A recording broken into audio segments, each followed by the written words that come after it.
Dear student, today we are going to study a new topic that is your Stephen's law.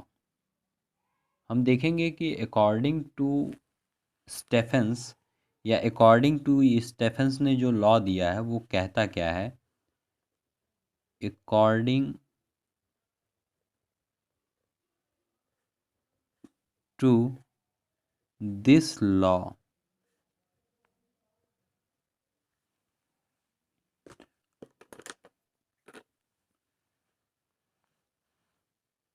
The total radiant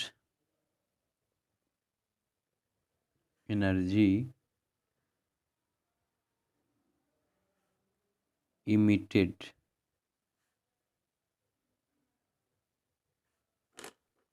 per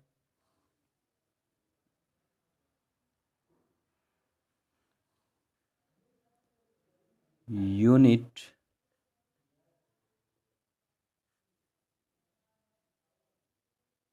second per unit second surface area of black body is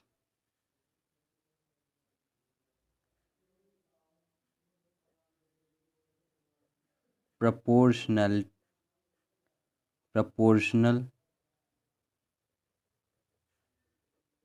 to the fourth power of the absolute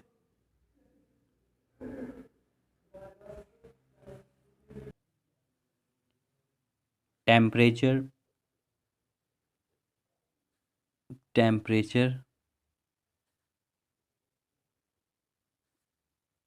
of the body। ठीक है, ये रही बात theory वाली बात। अब इसको हम थोड़ा देखते हैं मैथमेटिकली। ठीक है बेटा, यानी क्या है कि इस चीज़ को समझो, टोटल रेडिएंट एनर्जी यानी जो हीट, इसको हम समझेंगे। ठीक है, यानी ये जो है रेडिएंट एनर्जी इमिटेड, इसको हम क्या समझेंगे, जो भी पावर हीट, ठीक है, हीट जो रेडिएट हो रहा है उसको हम देखना चाहेंगे। कुल मिला जुला के ये जो वर्ड है ना, इसका मतलब है क्यू। ठीक है बेटा, इसको हम अभी कंसीडर करेंगे।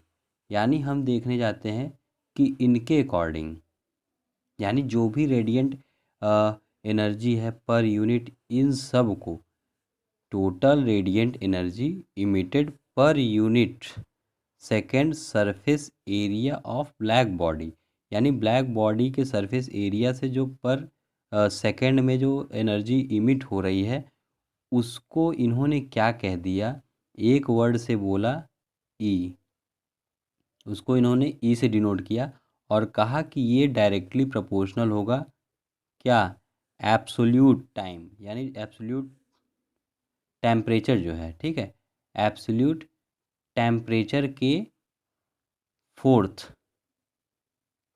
पावर के डायरेक्टली प्रोपोर्शनल हो। ठीक है, यानी हम देखेंगे कि इसके अकॉर्डिंग यहाँ जब ऐसा चीज़ आता है, प्रोपोर्शनलिटी वाली साइन आती है, तो हमने आपको बताया है कि वहाँ इक्वल का साइन लगाया जाता है।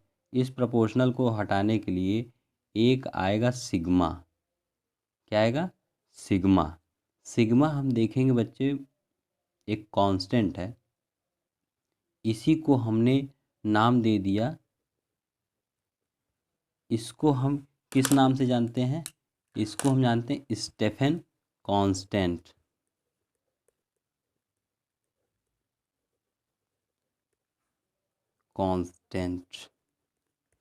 ठीक है, ये अपना स्टेफन कांस्टेंट है।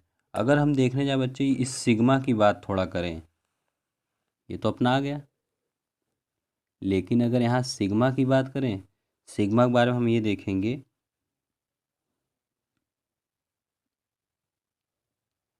एस आई यूनिट, ठीक है, S I unit of sigma, S I unit of sigma is joule metre की पावर -2 सेकेंड इनवर्स केल्विन की पावर -4, या हम इसको देखेंगे वाट, वही एनर्जी जो है पर यूनिट ऑफ टाइम, तो वो वाट हो जाएगा, ठीक है। मीटर की पावर -2 जो पहले से था, और केल्विन के पावर -4, ठीक है। अभी तक आई होप कि आपको कोई कन्फ्यूज़न नहीं हुआ होगा। जो बच्चे अपना ई है ना, अब ज़रा इसको हम और अच्छे से देखना चाहें, इस फॉर्मूले को थोड़ा हम अगर और अच्छे से देखना चाहें, अब समझाने की कोशिश कर रहा हूँ आपको अच्छे से, ठीक है। यानी ये जो ई है ना, इन्होंने क्या बोला, energy per unit of time, यानी जो सेकंड है, ठीक है, यानी वही एनर्जी अगर पर यूनिट ऑफ टाइम, और देखें ज़रा इसको,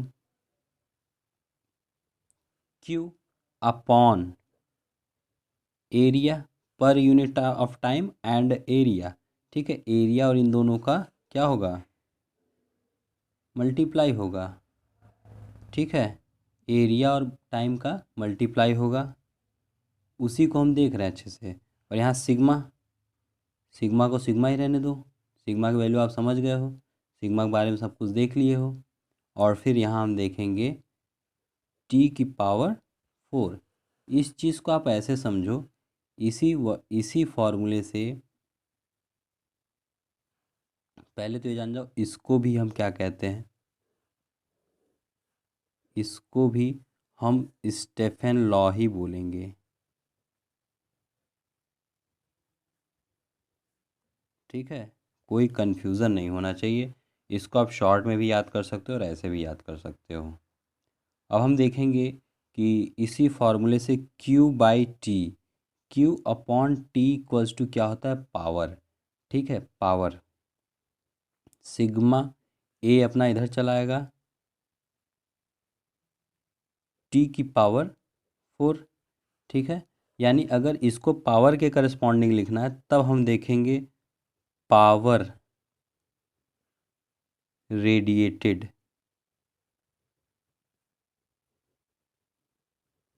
पावर रेडिएटेड इक्वल्स टू,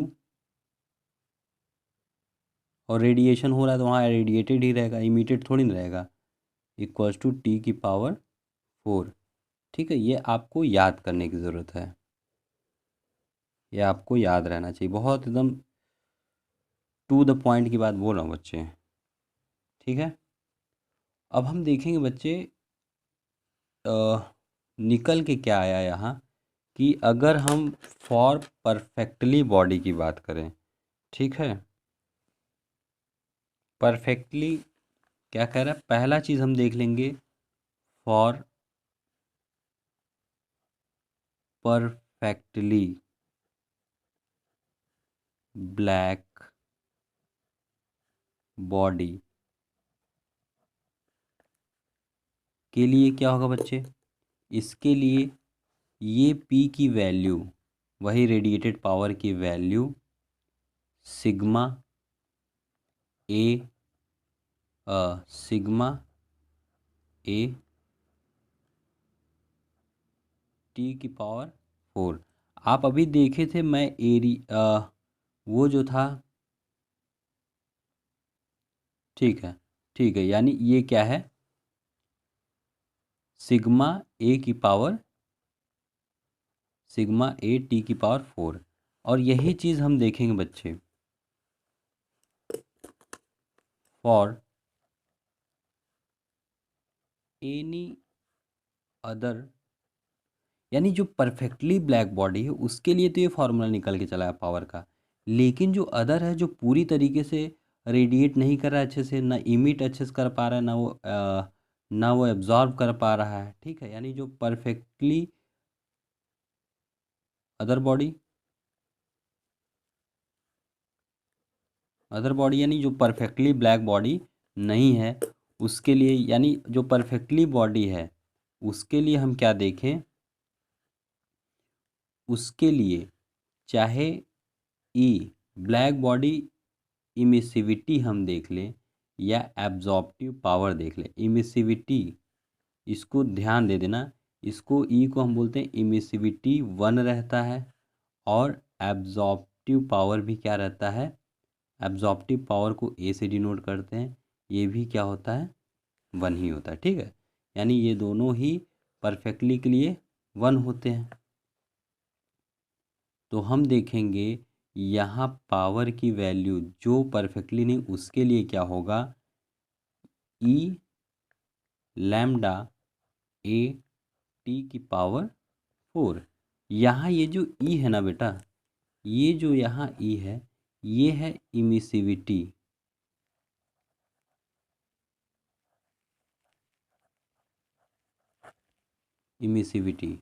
ठीक है, इमिसिविटी भी ये है। यानी हम देखेंगे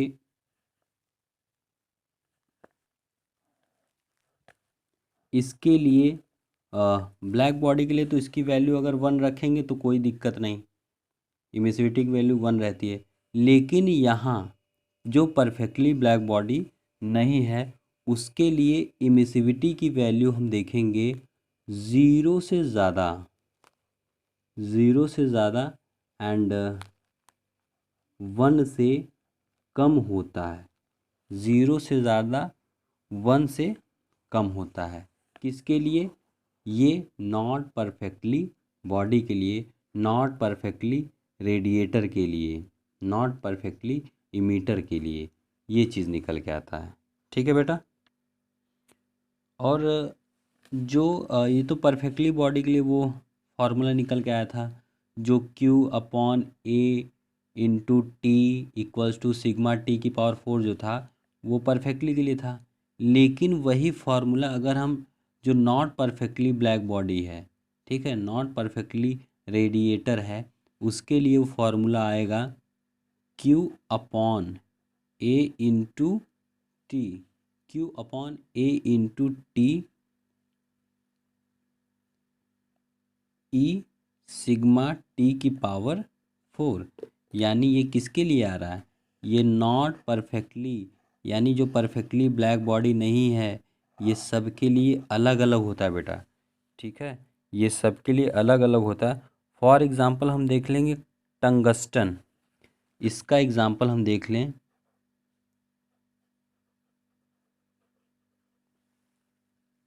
टंगस्टन,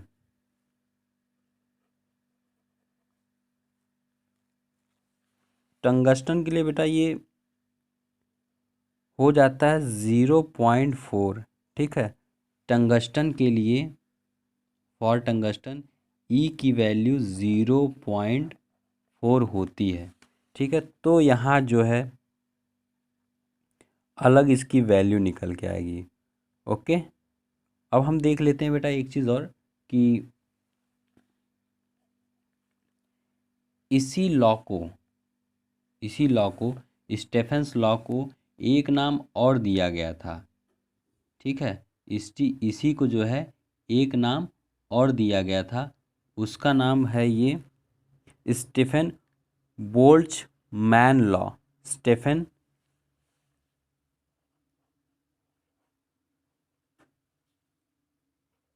बोल्ट्जमैन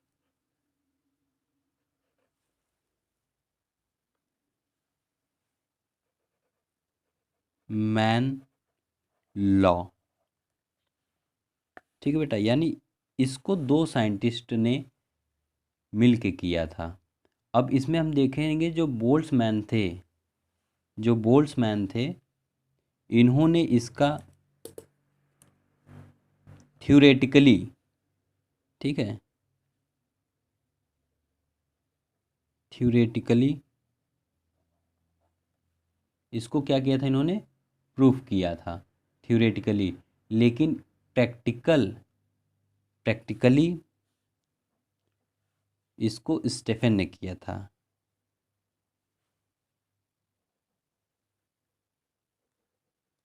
ठीक है, यानी दोनों ही अलग अलग तरीके से अपना इसमें योगदान दिए, इसीलिए इसका नाम दोनों के नाम पे रखा गया था इस लॉ का।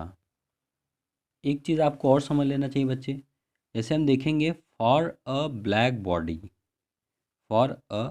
ब्लैक बॉडी यानी एब्सोल्यूट, जो अपना परफेक्टली रेडिएटर है उसके लिए क्या कह रहा है, एब्सोल्यूट टेम्परेचर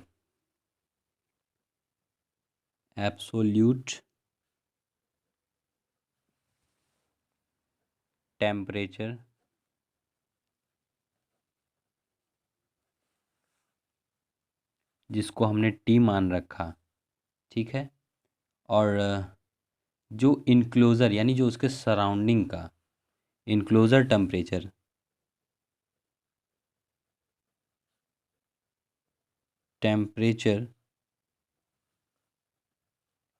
टी डैश मान लिया गया। ठीक है, तब हम देखेंगे कि इट विल इमिट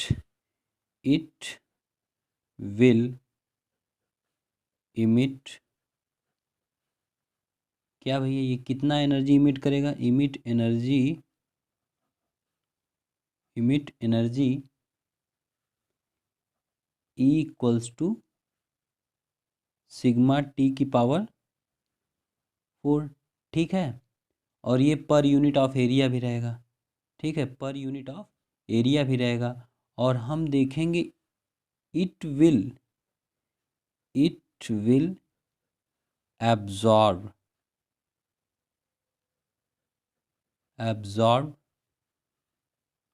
एनर्जी, और ये कितना एब्जॉर्ब करेगा, इमिट का तो हमको पता चल गया, लेकिन एब्जॉर्ब कितना करेगा इसको हम देखेंगे। इसको हम मान लेंगे ई डैश। ठीक है, और सिग्मा, और ये जो है टी डैश, यानी ये एब्जॉर्ब कितना कर रहा है, जो इसके सराउंडिंग का है उसको ये एब्जॉर्ब करेगा, और इमिट क्या करेगा, सराउंडिंग को देगा, यानी जो इसका जो टेम्परेचर है ये इमिट करेगा, और जो सराउंडिंग को उसको ये क्या करेगा, एब्जॉर्ब करेगा। ठीक है, हमको एक चीज़ तो बहुत ज़्यादा अच्छे से समझ लेना चाहिए, जो जो नोटेबल चीज़ है वो हम देखेंगे कि रेट ऑफ रेडिएंट एनर्जी, ठीक है, रेट ऑफ रेडिएंट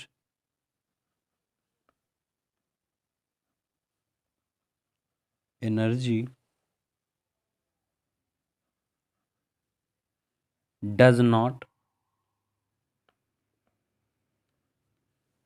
डिपेंड्स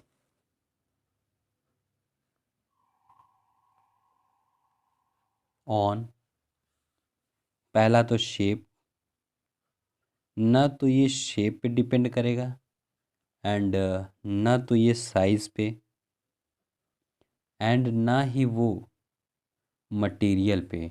ठीक है, ना ही वो मटेरियल पे। ठीक है, यानी ये किसी पर भी ये डिपेंड नहीं करेगा। आई होप आपको मैं अच्छे से समझा पाया हूँ, और आप इस वीडियो को बार बार देख करके और भी अच्छे से इस कॉन्सेप्ट को समझ सकते हैं। ठीक है, टेक केयर ऑफ़ यू।